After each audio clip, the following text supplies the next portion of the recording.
Start more US based ఈ learning platform. మీరు కూడా స్లాట్ బుక్ చేసుకోవాలంటే ఈ నెంబర్కి కాల్ చేయండి. Hello viewers.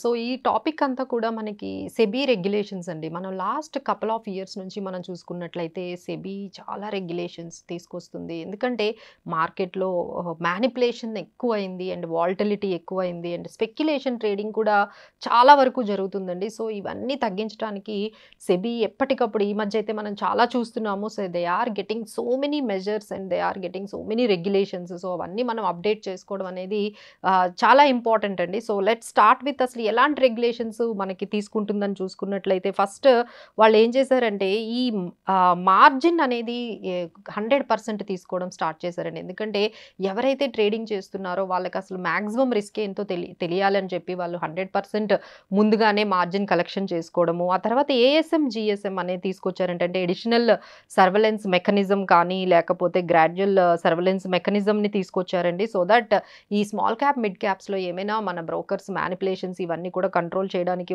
ఈ సర్వలెన్స్ మెకానిజంని తీసుకొచ్చారు. ఆ తర్వాత మనకి ఐపీఓ మనకి లిస్టింగ్ టైం అనేది తగ్గించారండి. అప్పట్లో ఐపీఓ మనకి ఆల్మోస్ట్ 6 days తర్వాత కూడా లిస్ట్ అయ్యేవి. ఇప్పుడు ఏంటంటే టైంని మనకి 3 daysలోనే అంటే ఇష్యూ అయిన 3 daysలోనే మనకి అంటే లిస్టింగ్ అయిపోయిన 3 daysలోనే మనకి ఇష్యూ అయిపోయిన 3 daysలోనే లిస్టింగ్ జరగాలి అనేవి. అంటే ఎందుకంటే గ్రే మార్కెట్లో ఈ ప్రీమియమ్స్ పెరగడము, ఈ స్పెక్యులేషన్స్ జరగడం ఇవన్నీ తగ్గించడానికి ఏదైతే లిస్టింగ్ టైం ఉంటుందో దాన్ని కూడా చాలా గ్రాడ్యువల్గా మనకి తగ్గించారండి. ఆ తర్వాత మనం రీసెంట్గా మనం యాంఫీ స్ట్రెస్ టెస్ట్ కూడా చూసాము. సో ఈ టెస్ట్లో భాగంగా అందరూ ఈ స్మాల్ క్యాప్ మిడ్ క్యాప్స్లో ఎంతైతే రిస్క్ ఉంటుందో అందరికీ తెలియాలి. సో ఒక్కొక్క మ్యూచువల్ ఫండ్ స్మాల్ క్యాప్ ఏఎంసీస్ని వాళ్ళ టెస్ట్ రిజల్ట్స్ని వాళ్ళ వెబ్సైట్స్లో పెట్టమని కూడా చెప్పింది. సో అందులో చాలా వరకు మనకి చాలా ఇంపార్టెంట్ విషయాలు తెలిసాయండి. సో అంటే ఎక్కువ ఎవరికి ఏయుఎం ఉందో వాళ్ళైతే ఇంకొంచెం ఎక్కువ టైం తీసుకుంటున్నారు. ఏ కంపెనీ ఏఎంసీ స్కీమ్ అయితే ఎక్కువగా స్మాల్ క్యాప్లో ఉందో మ్యాక్సిమం అమౌంట్ వాళ్ళు స్మాల్ క్యాప్స్లో ఇన్వెస్ట్ చేస్తున్నారో వాళ్ళు ఎక్కువ టైం తీసుకుంటున్నారండి. అంటే కొంత లార్జ్ క్యాప్లో ఉన్న ఏవైతే స్కీమ్స్ ఉన్నాయో వాళ్ళైతే తొందరగానే లిక్విడేట్ చేసుకోగలుగుతున్నారు. కానీ మ్యాక్సిమం అమౌంట్ ఎవరైతే ఏ స్కీమ్స్ అయితే ఈ స్మాల్ క్యాప్స్లో ఉన్నాయో వాళ్ళైతే ఎక్కువ టైం తీసుకుంటున్నట్టుగా మనకి ఫైనల్గా మనకి తెలిసింది. సో రీసెంట్గా మళ్ళీ మనకి ఈ T+0 సెటిల్మెంట్ని కూడా మార్కెట్లోకి తీసుకొస్తున్నారండి. So that it will make more ట్రాన్స్పరెన్సీని తీసుకురావడానికి అండ్ సో దట్ ఏంటంటే మీరు ఈ రోజు కానీ మీరు సేల్ చేశారు అంటే మీ షేర్స్ని ఈవినింగ్ కల్లా మీ డిమాట్ అకౌంట్లోకి ఆ అమౌంట్ వచ్చేసేటట్టుగా అంటే ఇప్పటి వరకు మనకి T+1 సెటిల్మెంట్ చూసాము. So now SEBI is getting forward towards making it T+0 సెటిల్మెంట్ని కూడా ఈ March 28 నుంచి దాన్ని ఎగ్జిక్యూట్ చేయడానికి కూడా రెడీ అయ్యారండి. ఆ తర్వాత మనకి కొత్తగా ఇంకొకటి వచ్చిందండి. అన్ని మ్యూచువల్ ఫండ్ కంపెనీస్ని ఏవైతే ఈటీఎఫ్స్ ద్వారా ఓవర్సీస్లో ఇన్వెస్ట్ చేస్తున్నారో అవన్నీ కూడా ఆపేయమని చెప్పారు. సో ఎందుకంటే మనకేంటంటే మనందరికీ తెలుసు ఓవర్సీస్ గ్లోబల్ ఫండ్స్ కూడా ఉన్నాయి. సో ఇక్కడ అమౌంట్ని మనం గ్లోబల్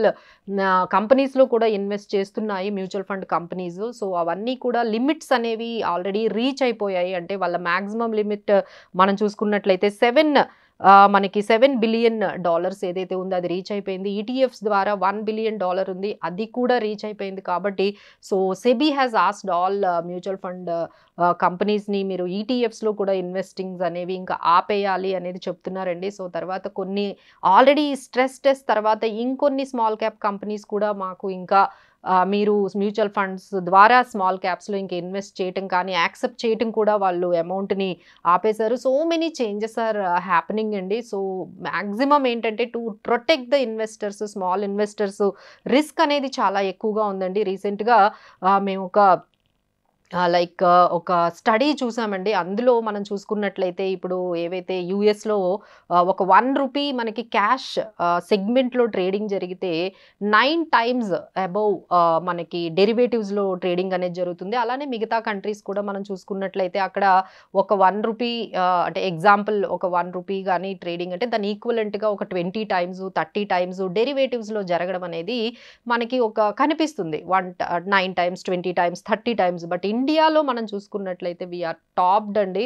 సో ఎక్కడా లేనంత భూమి ఈ డెరివేటివ్స్లో మన ఇండియాలో జరుగుతుంది. సో ట్రేడింగ్ అనేది చాలా ఎక్కువగా జరుగుతుంది. అంటే ఇక్కడ ఒక రూపీకి అంటే 400 టైమ్స్ అండి. అంటే మిగతా కంట్రీస్ ఎక్కడ 20 టైమ్స్ 30 టైమ్స్, మన ఇండియాలో డెరివేటివ్స్ క్యాష్ ట్రేడ్ అంటే క్యాష్ వాల్యూమ్స్తో కంపేర్ చేసుకుంటే డెరివేటివ్స్ వాల్యూమ్స్ ఆల్మోస్ట్ 400 టైమ్స్ ఎక్కువగా ట్రేడ్ అవుతున్నాయండి. సో దీనివల్ల మనకి అర్థమవుతుంది మార్కెట్లో ఎంత స్పెక్యులేషన్, ఎంత మ్యానిపులేషన్, ఎంత వాల్టిలిటీ అనేది మనకి పెరిగిపోతుందో. సో దీనికోసమే సెబీ అనేది చాలా మనకి ఇలాంటి మెజర్స్ అనేవి తీసుకొస్తుందండి. సో ఎవరైతే ఈ పర్టికులర్ సెగ్మెంట్లో ఉన్నారో సో మన అందరం కూడా ఈ సెబీ మెజర్స్ని ఎప్పటికప్పుడు గమనించుకుంటూ మన స్ట్రాటజీస్ని దానికి తగ్గట్టుగా మార్చుకుంటూ ఉండాలండి. Thanks for watching.